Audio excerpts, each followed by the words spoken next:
আসসালামু আলাইকুম সুপ্রিয় সপ্তম শ্রেণীর শিক্ষার্থীরা, কেমন আছো সবাই? আশা করি অনেক অনেক ভালো আছো।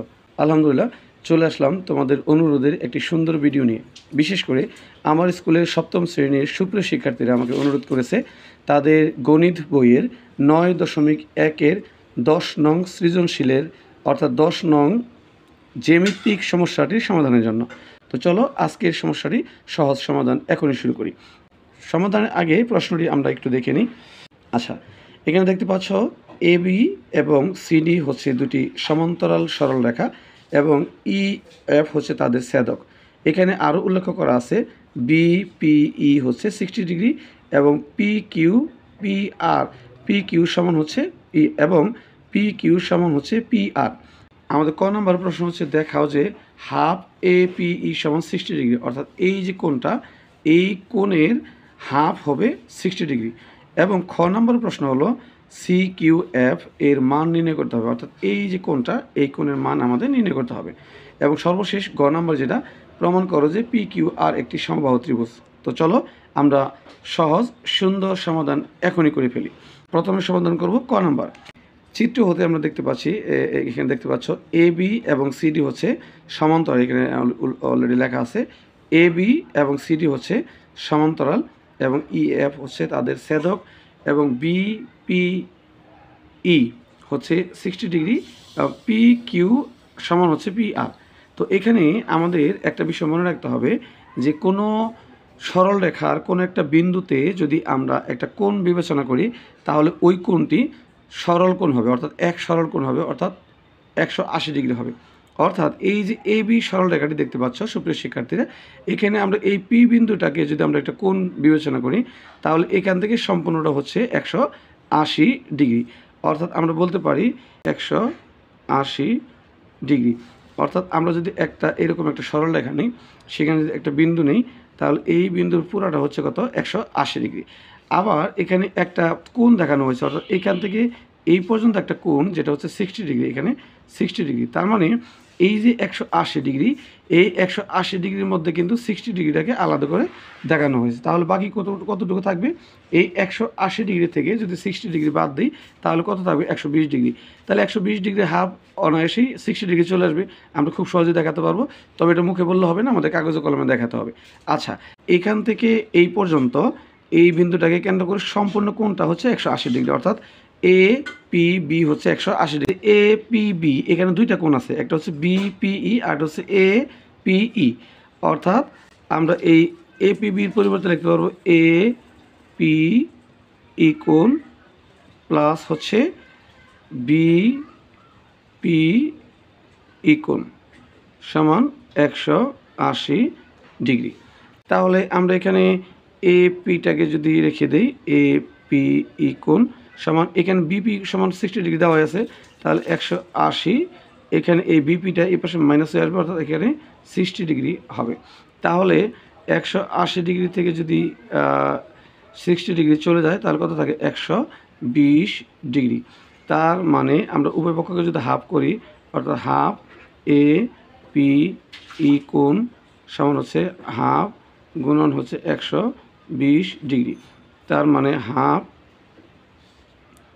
এ পি ই কোণ সমান হচ্ছে 60 ডিগ্রি। তাহলে আমাদের প্রথমটার সলিউশন কিন্তু হয়ে গেল, অর্থাৎ ক নম্বর আমরা সমাধান করে ফেললাম। আমরা যদি প্রশ্নের দিকে তাকাই তাহলে ক নম্বর প্রশ্ন কী ছিল? দেখাও যে হাফ এপিই সমান 60 ডিগ্রি। তাহলে আমাদের ক নম্বর প্রশ্নের সমাধান হয়ে গেল। এবার আমরা দেখব খ নম্বরের প্রশ্ন। আচ্ছা, এখন আমাদের খ নম্বর প্রশ্ন হচ্ছে সি কিউ এফ এর মান নির্ণয় করো।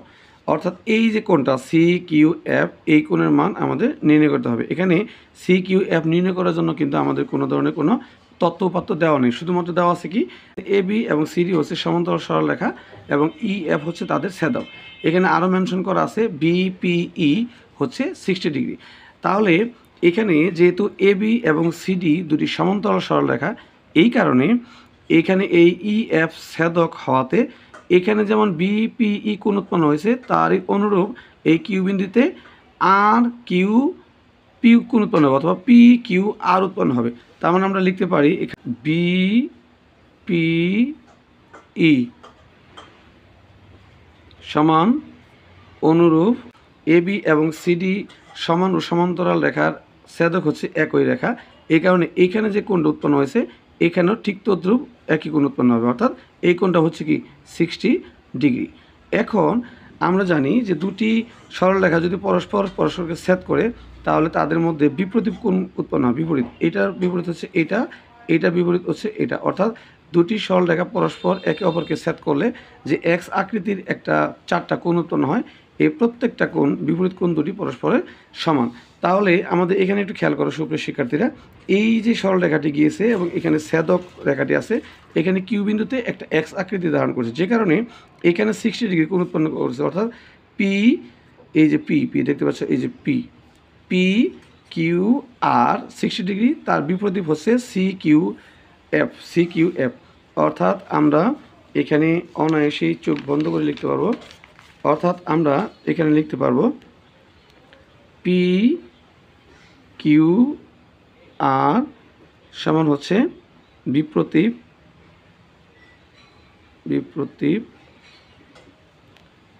সি কিউ এফ সমান 60 ডিগ্রি। তার মানে আমাদের খুব সহজে খ নম্বর প্রশ্নের উত্তরটাও কিন্তু আমরা পেয়ে গেলাম, অর্থাৎ সি কিউ এফ এর মান হচ্ছে 60 ডিগ্রি। এবার আমরা সর্বশেষ গ নম্বর প্রশ্নের সমাধান করব। গ নম্বর প্রশ্ন হচ্ছে প্রমাণ করো যে পি কিউ আর একটি সমবাহু ত্রিভুজ। এক্স্যাক্টলি, সমবাহু ত্রিভুজ হবার জন্য একটা ত্রিভুজের প্রত্যেকটা কোণ পরস্পর সমান হতে হবে। যদি আমরা দেখাতে পারি যে পি কিউ আর এই ত্রিভুজটির প্রত্যেকটা কোণ পরস্পর সমান, তাহলে অবশ্যই প্রত্যেকটা বাহু পরস্পর সমান হবে। আর যদি প্রত্যেকটা বাহু পরস্পর সমান হয় তাহলে অবশ্যই পি কিউ আর একটি সমবাহু ত্রিভুজ। চিত্র হতে কি পাই যে পি কিউ আর ত্রিভুজ এ কি বলা আছে, এই যে পি কিউ, অর্থাৎ পি কিউ সমান হচ্ছে পি আর, একটি বাহু সমান আছে, অর্থাৎ এই বাহু আর হচ্ছে এই বাহু পরস্পর সমান। যদি এই বাহু আর এই বাহু পরস্পর সমান হয় তাহলে এই কোণ এবং এই কোণও পরস্পর সমান হবে, কেননা আমরা জানি যে দুটি সন্নিহিত বাহু পাশাপাশি, আমরা জানি দুটি সন্নিহিত বাহু যে দুটি সন্নিহিত কোণ উৎপন্ন করে তারা পরস্পর সমান। অর্থাৎ কোনো ত্রিভুজে যদি দুটি সন্নিহিত বাহু সমান হয় তাহলে তাদের দুটি কোণও পরস্পর সমান হবে। তার মানে আমরা লিখতে পারি পি কিউ আর সমান হচ্ছে পি আর কিউ সমান 60 ডিগ্রি। তার মানে এই কোণ এবং এই কোণ দুইটাই হচ্ছে 60 ডিগ্রি। এখন তাহলে এই কোণটা কি, আমরা যদি এই কোণটা 60 ডিগ্রি প্রমাণ করতে পারি তাহলে ত্রিভুজটা সর্বসম হবে। এখন আমরা জানি ত্রিভুজের 3 কোণের সমষ্টি সমান হচ্ছে 180 ডিগ্রি, অর্থাৎ পি কোণ প্লাস কিউ কোণ প্লাস আর কোণ সমান হচ্ছে 180 ডিগ্রি।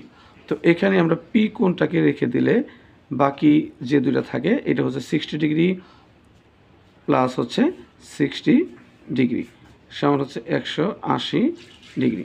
তাহলে এখানে পি কোণটাকে আমরা যদি রেখে দেই তাহলে ওই পাশে যদি ভাগ করে মাইনাস করে নিই তাহলে 180, 60 হচ্ছে 120 অর্থাৎ 120। তো 180 থেকে যদি আমরা 120 মাইনাস করি তাহলে কত হবে 60 ডিগ্রি। তার মানে পি কোণ অর্থাৎ এই কোণটাও 60 ডিগ্রি। তাহলে দেখা যাচ্ছে যে ত্রিভুজের প্রত্যেকটা কোণই হচ্ছে 60 ডিগ্রি, অর্থাৎ পি কোণ সমান সমান কিউ কোণ সমান সমান আর কোণ সমান সমান 60 ডিগ্রি। তার মানে ত্রিভুজের 3টি কোণই পরস্পর সমান। যেহেতু ত্রিভুজের 3টি কোণই পরস্পর সমান তার মানে ত্রিভুজের 3টি বাহু পরস্পর সমান, কারণ আমরা জানি যদি কোনো ত্রিভুজের 3টি কোণ পরস্পর সমান হয় তাহলে অবশ্যই 3টি বাহু পরস্পর সমান হবে। খুব ইজি করে আমরা শিখে ফেললাম, আমরা খুব মজা করে কিন্তু এই 10 নং সৃজনশীলটি সমাধান করে ফেললাম। আশা করি আমার সুপ্রিয় শিক্ষার্থীরা খুব সহজে বুঝতে পেরেছো। যদি কোনো জায়গায় তোমাদের সমস্যা থাকে আমাকে কমেন্টসে জানাবে এবং তোমাদের যে সমস্ত ভিডিওগুলো প্রয়োজন আমাকে কমেন্টসের মাধ্যমে জানাবে। আমি অবশ্যই তোমাদের কমেন্ট এবং তোমাদের ডিমান্ড অনুযায়ী পরবর্তীতে ভিডিওগুলো আপলোড দেওয়ার চেষ্টা করব। তো আজকে এ পর্যন্তই, সকলে ভালো থাকো, সুস্থ থাকো, দেখা হবে পরবর্তীতে অন্য কোনো ভিডিওতে। ভালো থাকো সবাই, আল্লাহ হাফেজ।